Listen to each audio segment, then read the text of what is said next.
Halo, selamat pagi. Kita lanjut lagi ya di channel DCU untuk prediksi laju korosi. Di sini laju korosi itu ada polarisasi yang dikatakan di sini. Dia akan mempertimbangkan sel elektrokimia bisa di sini Zn sama gas hidrogen. Oke, di sini ada standarnya. Nanti kita lihat di gambar 16.5 yang ini ya. Berarti ini tinggal saya pindahkan saja. Duduk biar bacanya enak maksudnya ketika melihat gambar. Bentar.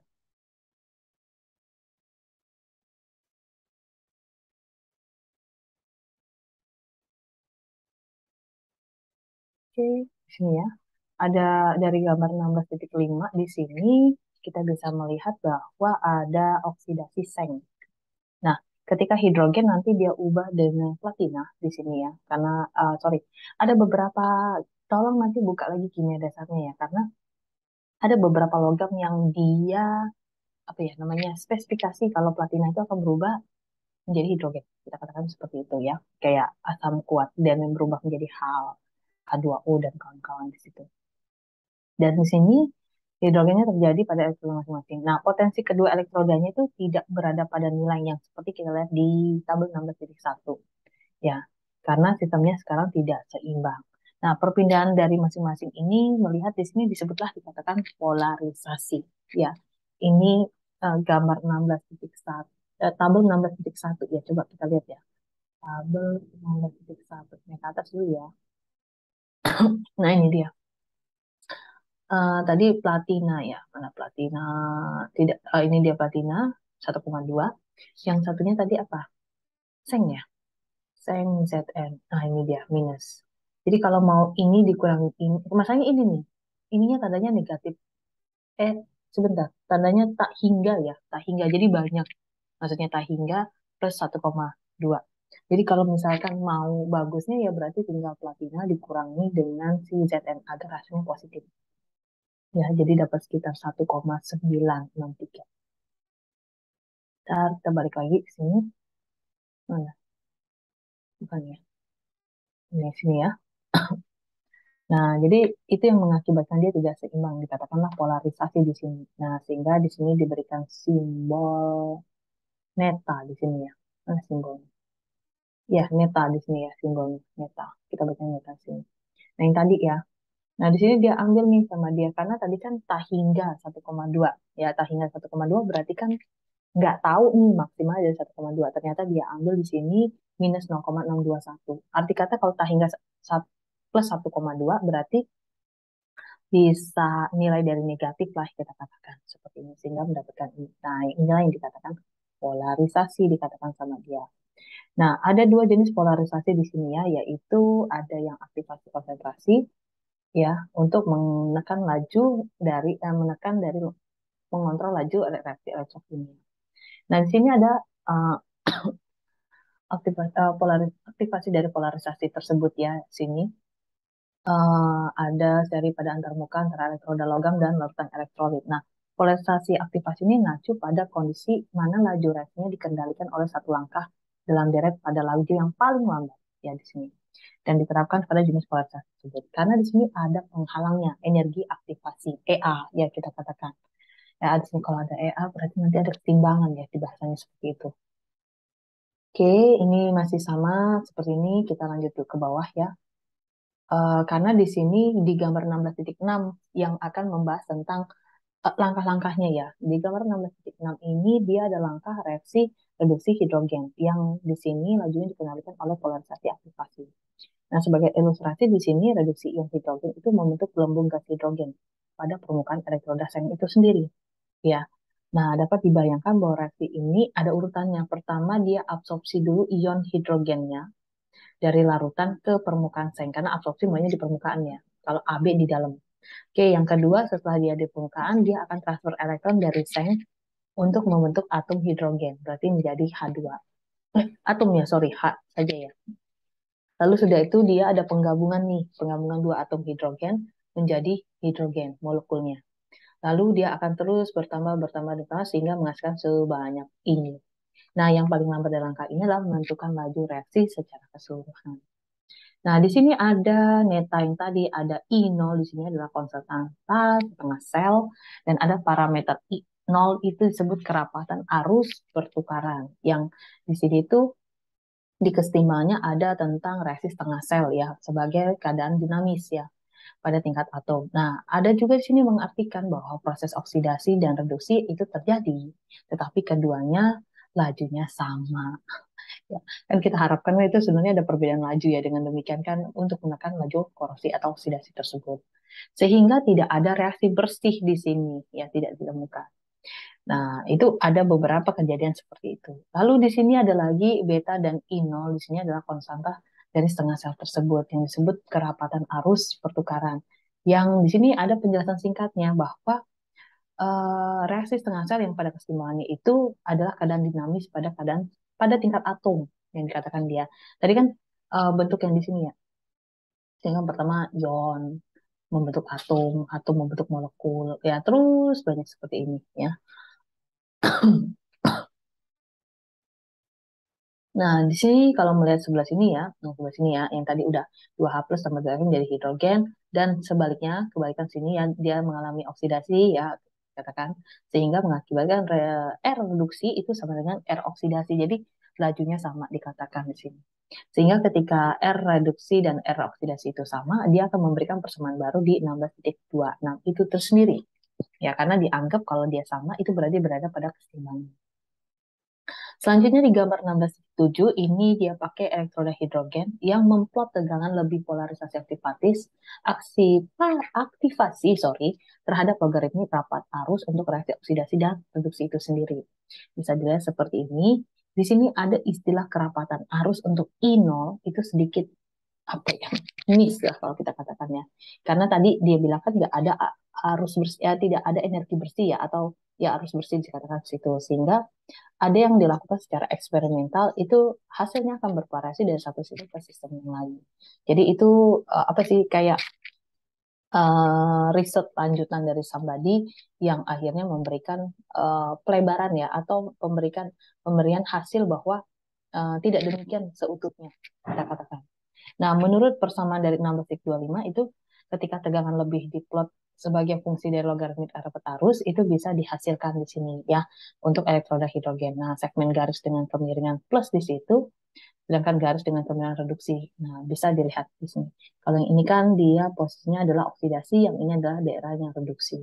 Nah, untuk sudut ya secara nggak langsung, kalau dia sudutnya yang 45, kalau terlihat seperti ini maksudnya ya. Dan yang tadi bahwa ini berada keseimbangan sehingga tidak ada reaksi bersih. Lanjutan ya, maksudnya ketika kita mau melihat yang lain. Oke, di sini ya ini masih sama ya, lanjutan dari sana ya. Yang dari apa penjelasannya saya pindahkan ke sini. Oke, selanjutnya di sini ada polarisasi konsentrasi ya, polarisasi apa sih? Ini dia polarisasi konsentrasi, tapi saya gabung ke sini karena apa sih? Penjelasannya mungkin ya, lebih kepada penjelasannya. Nah, di sini polarisasi yang tadi kan aktivasi, sekarang yang terkonsentrasi, bahwa ini laju reaksinya dibatasi oleh difusi. Karena tadi kan ada bahasa absorpsi, maka akan ada difusi di sini. Nah, di sini ketika laju reaksinya rendah atau konsentrasinya itu tinggi, berarti kebalikannya ya, maksudnya laju reaksinya rendah berarti atau konsentrasinya tinggi, itu selalu tersedia suplai hidrogen yang cukup dalam larutan di daerah dekat antar muka elektroda. Ya, nah di sini ketika konsentrasinya rendah, zona penipisan dapat terbentuk di sekitar antarmuka karena ion H nya tidak bisa diisi ulang pada tingkat yang cukup untuk mengikuti reaksi. Jadi di sini ada difusi ion hidrogen ke antarmuka sebagai pengontrol laju dan sistemnya dikatakan terpolarisasi konsentrasi. Nah ini tolong bedakan yang mana aktivasi, yang mana konsentrasi kita katakan. Nah, ini dia melihat data yang polarisasi konsentrasinya ya, diplot sama dia. Ya, ini untuk ke daerahnya. Yang ini adalah laju reaksi yang rendah ya, atau konsentrasi yang tinggi, sedangkan yang sebelah sini laju reaksi yang tinggi atau konsentrasinya rendah, yang bisa mengakibatkan yang ini nih, yang bisa meningkatkan polarisasi konsentrasi. Zona penipisannya ya, zona penipisan yang mengakibatkannya, bukan gambarnya, tapi zona penipisannya yang membuat dia bisa menghasilkan polarisasi konsentrasi. Nah, di sini dihasilkan ya. Nah, Kok ini berulang-ulang ya? Oke. Selanjutnya di gambar 16.9 di sini ya, ada gambar reaksi reduksi yang bisa dikatakan logaritmik bentuknya ya. Nah, itu bisa menggambarkan untuk yang A adalah yang polarisasi konsentrasi, yang ini kayak gabungan ya atau hybrid ya. Gabungan dari aktivasi dan konsentrasi bentuknya. Ya, tergantung dari kita mau yang mana yang dipakai ya maksudnya. Kalau memang mau menggunakan reaksi reduksi yang terhadap rapat arus atau densitas ya kita kan rapat arus itu ya. Dia mau bentuk yang seperti ini atau yang seperti ini. Ya, disesuaikan di sini ya. Nah, baik polarisasi konsentrasi aktivasi itu dimungkinkan ya pasti memberikan atau menghasilkan reaksi reduksi dalam keadaan ini. Dan tegangan lebih totalnya itu hanyalah jumlah dari kedua kontribusi yang ada di gambar 19B. Gambaran sini sama sini ya, kalau kita bilang ya. Sorry ya, daerah sini sama sini gabungan. Oke, di sini ada tugas, tolong selesaikan. Tugasnya belum banyak ya dari tadi ya, maksudnya ini yang keempat kalau nggak salah ya. Kenapa polarisasi konsentrasi itu biasanya tidak dapat mengendalikan laju reaksi oksidasi? Karena yang dari tadi diomongnya adalah reduksi. Ya, dari tadi reduksi. Bagus juga pertanyaan maksudnya. Selanjutnya ini adalah laju korosi dan polarisasi data ya yang dikatakan di sini. Jadi ada dua sistem yang akan dibahas di sini. Yang pertama adalah kalau reaksi oksidasi dan reduksi lajunya dibatasi oleh prosesi aktivasi. Ya, mana ini? Nah, ini ya kita katakan. Dan dalam kasus kedua itu polarisasi konsentrasi dan akhirnya mengontrol reaksi reduksi. Ya. Nah, jadi di sini yang dianggap penting itu hanyalah polarisasi aktivasi ya untuk yang oksidasi. Nah, kasus yang pertama itu dia bisa dikatakan mempertimbangkan korosi seng. Ini contoh ya pada seng segala macam. Sehingga ada pengurangan ion hidrogen itu membentuk gelembung gas hidrogen yang mengikuti yang tadi yang diinginkan ya. Jadi hidrogennya banyak. Dan di sini sengnya adalah yang teroksidasi sehingga tidak ada akumulasi muatan besi ya. Akumulasi muatan besinya yang dihasilkan dari produk ini. Jadi kesannya kosong gitu ya, ibarat kata bersih sini. Lalu di sini ya ini lanjutan yang kalau dia dibilang berada keseimbangan atau tidak ada reaksi bersihnya ya, yang ngeplot ke kanan ke kiri seperti gambar yang di sini tadi. Nah ini dia. Ya. Nah di sini adalah proses aktivasi untuk kedua reaksi ya. Dari elektrodanya adalah seng di sini ya sama hidrogen. Nah, ada segmen putus-putus di sini. Sorry, kok putus, garis lurus ya di sini kan. Untuk menunjukkan reduksi hidrogen dan oksidasi. Nah, setelah itu kan elektrodanya direndam ya, baik hidrogen dan seng, itu dia mengalami polarisasi aktivasi di sepanjang jalurnya nih. Jadi tek, tek, jalan lagi, tek, tek. Sorry, ini enggak. Ini daerah hidrogen, ini daerah seng maksudnya. Ya, dan ini ada gapnya ya maksudnya. Ketika ini dengan ini ya, maksudnya tidak ini gasnya kan tidak sama ya maksudnya. Sehingga rapat arusnya itu bisa terlihat beda kan di sini. Termasuk juga potensial selnya juga berbeda. Kalau di sini nilainya bisa kita katakan nol misalnya ya. Sini negatif berarti kan secara nggak langsung nol dikurang berarti hidrogen dikurang dengan itu dengan sisanya sendiri. Ya. Oke, selanjutnya ini ada gambar lagi ya. Dia ngambil gambar yang ini tapi dia masukkan ke kurva selanjutnya. Dia melengkung. Ya, memberikan titik. Kalau kita ngeliat sini ya, set, dibuat melengkung. Bentuknya sepertinya dibuatkan logaritmik. Jadi bentuk apa namanya kombinasi ya kita katakan. Oke, ini bisa dilihat ya. Ini kalau yang tadi yang barusan ya, dia itu di bawah kontrol atau di bawah kendali proses aktivasi dan konsentrasi gabungan. Nah, kita masuk ke contoh soal di permasalahan 16.2. Di sini kamu diminta menghitung atau mengkomputasikan reaksi oksidasi. Jadi di sini seng itu mengalami korosi yang ketemu dengan si hidrogen, kita katakan. Nah, laju reaksinya seperti ini, karena seng itu kan 2 plus ya, sedangkan hidrogen itu plus 1, tinggal kalikan 2 saja hidrogennya. Sehingga kalau kita menghitung dari potensialnya, ini berbeda seperti ini, dan di sini ada I0-nya adalah bedanya 10/3 ya. Ini oke, langsung ada betanya, dan ini didapatkan dari tabel. Ya, dari tabel. Oke, selanjutnya kita suruh menghitung di sini ya, menghitung apa laju oksidasi seng ya berdasarkan data polarisasi aktivasi. melihat dari sini ya. Menggunakan tabel ya maksudnya di mana I0 dan betanya. Ya, silakan breakdown ya di mana letak dari I0 dan betanya. Maksudnya mulai membiasakan untuk mandiri. Selanjutnya di sini ada menghitung laju oksidasi seng di sini ya. Dia melihat seperti ini sehingga persamaannya kita tinggal menggunakan saja di sini. Ya, data-datanya kan sudah ada tadi ya. I dan I0 Zn-nya ini.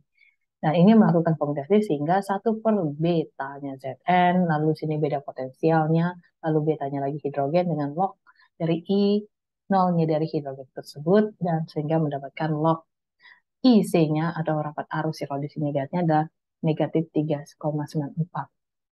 Ya, IC, IC. Laju oksidasi, sorry ya, laju oksidasi sini. Sehingga kalau kita minus ininya kita pangkatkan, kita anti logaritmik sehingga didapatkan adalah 1,19 sepuluh 4. Ya, untuk dari laju oksidasinya dari si seng tersebut. Nah, ini selanjutnya dia lanjut ke untuk mencari current atau arus ya di sini ya, karena melibatkan arus di sini tadi ya. Sehingga didapatkan terhadap mol maksudnya ya. Ini didapatkan. Tinggal menggunakan aja persamaan sebelumnya yang di atas. Yang mana tadi persamaannya? Ah, ini salah satunya juga. Ini dia. Sorry, R ya.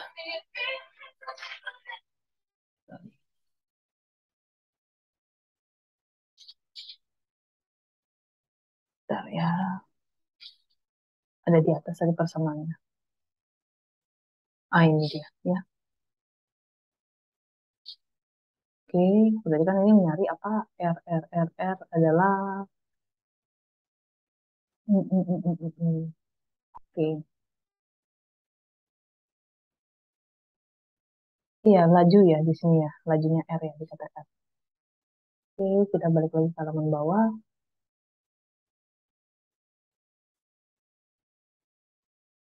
Sini ya, balik lagi ke sini ya. Sehingga didapatkanlah R-nya sekian.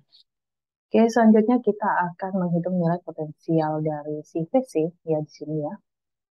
Dimungkinkan menggunakan salah satu ini, ada hidrogen misalnya, sehingga didapatkan dengan menggunakan persamaan ini didapatkan negatif 0,485. Nah, ini jadi masalah yang sama ya. Ketika melihat ada plot kerapatan arus tegangan versus logaritmik. Dan perlu dicatat bahwa di sini IC dan VC itu kita peroleh dengan perlakuan analitik, ya komputasi di sini, dengan mempertimbangkan nilai-nilai yang terjadi di perpotongan dua segmen garis pada plot. Ini tuh bisa dilakukan kalau kita punya kurva ini. Ya, hasil kurva ini. Kalau tidak ada kurva ini, aduh gimana cara ngitungnya? Mau tahu current, current density-nya dari mana, elektroniknya dari mana. Ya, ini kan hasil riset tadi kata, data-data ini tuh ada di luar, mencari buku-buku yang lain. Oke, mungkin ada beberapa materi yang belum nggak bisa kita bahas karena cukup keterbatasan waktu. Mungkin kalian bisa mempelajari lagi sini. Yang ini teoritik ya, sorry, bentuk serangan korosi sama metode pencerahan korosi. Jadi itu saja dari materi saya untuk yang korosi dalam 2 minggu ini. Sampai jumpa lagi dan saya ucapkan terima kasih telah menonton video perkuliahan ini. Saya ucapkan bye-bye. Mana ya?